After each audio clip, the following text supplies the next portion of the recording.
झालावाड़ में हुए दर्दनाक हादसे के बाद राज्य सरकार ने सभी जिलों में स्कूलों का सर्वे करवाकर जर्जर कमरों को सील कर दिया। कार्रवाई के बाद स्थिति और भयावह हो गई है। अब कई स्कूलों में छात्रों को पढ़ाई के लिए पर्याप्त कक्षा ही नहीं है। परिणाम स्वरूप नौनिहालों को खुले आसमान के नीचे, मैदानों, चबूतरों और टीन शेड के नीचे बैठाकर पढ़ाया जा रहा है। कुछ ऐसा ही इन दिनों देखने को मिल रहा है नरसिंहपुर जिले के लोकीपार गाँव में। आइए आपको विस्तार से इस रिपोर्ट में बताते हैं। जर्जर स्कूल भवन के अभाव में शिक्षा लेने को मजबूर छात्र। एक ही कमरे में पढ़ाई जा रही है, एक साथ 6वीं, 7वीं और 8वीं।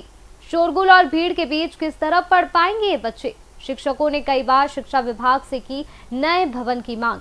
कई बार खुले आसमान के नीचे बच्चों की लगती है क्लास। शिक्षा का अधिकार सबका है, लेकिन जमीनी हकीकत कुछ और ही बयां करती है। नरसिंहपुर जिले से महज 10 किलोमीटर दूर स्थित ग्राम लोकीपाल का एक सरकारी स्कूल इस वक्त चर्चा में है और इसकी वजह है कि यहाँ एक ही कमरे में कई कक्षाएं संचालित की जा रही है। दरअसल ये तस्वीरें हैं लोकीपाल गांव के प्राथमिक शाला की, जहां एक कमरे में 6वीं, 7वीं, 8वीं कक्षा के बच्चे शिक्षा ग्रहण कर रहे हैं। दूसरे कमरे में 1ली से 5वीं कक्षाओं के बच्चे एक साथ बैठकर पढ़ाई कर रहे हैं। यहाँ पर ना तो पर्याप्त कमरे हैं, ना ही फर्नीचर, जिससे एक ही कमरे में कई कक्षाओं के बच्चों को पढ़ाया जा रहा है। हम लोग 6वीं, 7वीं, 8वीं एक ही कमरे में बैठते हैं और कभी कभी मतलब हर दिन ज्यादा बच्चे आ जाते हैं तो बनते नहीं हैं। पेड़ के नीचे बैठ जाते कभी कभी और पट्टियां बिछा लेते हैं। लिख नहीं पाते और मैम वो बोर्ड पे जो लिखवाती हैं वो दिखता नहीं है। दूसरे टीचरों की आवाज भी आती है। 6वीं में जो मैम पढ़ा रही हूँ, 7वीं और 8वीं में भी आवाज आती है, इसलिए पढ़ नहीं पाते। अब यहाँ के शिक्षिकाओं से चर्चा की तो उनका साफ कहना है कि जर्जर भवन के कारण उन्हें एक ही कमरे में सभी कक्षाओं के बच्चों को पढ़ाना पड़ता है। जब एक कमरे में कई कक्षाओं के बच्चे शिक्षा ग्रहण करेंगे तो ठीक से कोई भी बच्चा पढ़ नहीं पाएगा, क्योंकि जब एक शिक्षक अपनी कक्षा के बच्चों को पढ़ाता है तो पास में बैठे दूसरी कक्षा के बच्चे प्रभावित होते हैं। ऐसा ही कुछ दूसरे कक्षा के बच्चों के साथ होता है।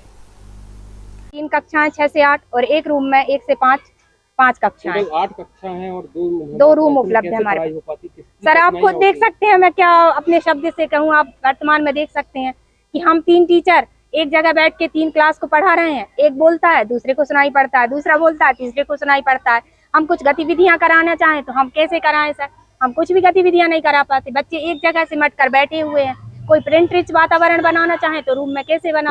19 से लेकर 25 तक बिल्डिंग में ये सफर किया। हर रोज एक कहानी सर, उसकी बिल्डिंग से ऊपर छत से छाप गिर रही है। हम लोग बड़ी मुश्किल से, जब सर 2023 में ये अतिरिक्त कक्ष बना, जब हम इससे बिल्डिंग में कक्षाएं लगाने हमने बंद कर दिया। 2023 से ताला डाल दिया कि कहीं दुर्घटना ना हो जाए। सर हमको डर लगा रहता है कि हमारे बच्चों के ऊपर कोई बिल्डिंग के ऊपर छत ना गिर जाए, कोई दुर्घटना ना हो जाए। तो सर हमें तो इतना डर लगा रहता है कि हमारी पढ़ाने में कम सर और हमारे बच्चों में ज्यादा ध्यान लगा रहता है कि कहीं दुर्घटना ना कोई रूप ना ले ली। तो हमारा काम है सर शिक्षा देना। बार बार हम ऑफिस तो जा नहीं सकते सर, और जितना हो सकता है डिसमेंटल कराना उतना हमने डिसमेंटल करा लिया। बाकी अब नई बिल्डिंग का प्रस्ताव जब आएगा सर, अभी तो हमें आश्वासन मिल रहे हैं। स्कूल की शिक्षिका का कहना है कि स्कूल में पर्याप्त कक्ष नहीं होने से उन्हें बच्चों को पढ़ाने में काफी परेशानी होती है। खुले मौसम में शिक्षक बच्चों को खुले आसमान में पेड़ के नीचे पढ़ाते हैं। समस्याएं तो यही रहेंगी कि वहाँ मैडम कुछ आदेश बच्चों को दे रही हैं तो वो हमारे दूसरी कक्षा के बच्चे सुनते हैं, और हम यहाँ कुछ पढ़ा रहे हैं तो वो अगली कक्षा के बच्चे सुनते हैं, तो उनका ध्यान तो भटकता है और वो ध्यान भटकाव के कारण हमारे विषय में बहुत परेशानियां आती हैं। तो खुले मौसम में इसलिए हम पेड़ के नीचे लगाना उचित समझते हैं। इस बारे में हमने शिक्षा विभाग के तत्कालीन अधिकारी डॉक्टर आरपी चतुर्वेदी से जानना चाहा तो उन्होंने जल्द ही इसमें संज्ञान लेने की बात कही है। देखिए क्या है, अभी आप देख रहे हैं कि भारी बारिश हो रही है लगभग महीने भर से, तो निश्चित रूप में कई जगह दिक्कतें हैं। पर अपने यहाँ जिसकी बात आप कर रहे हैं वहाँ पर पुराना भवन था जो जर्जर हो चुका, जिससे डिसमेंटल कार्रवाई कर रहे हैं। वर्तमान में 2 कक्षाओं में कक्षाएं लग रही हैं। अभी हमारी CSR की बैठक है, उसमें 31 करके हम कार्रवाई कर रहे हैं इसमें।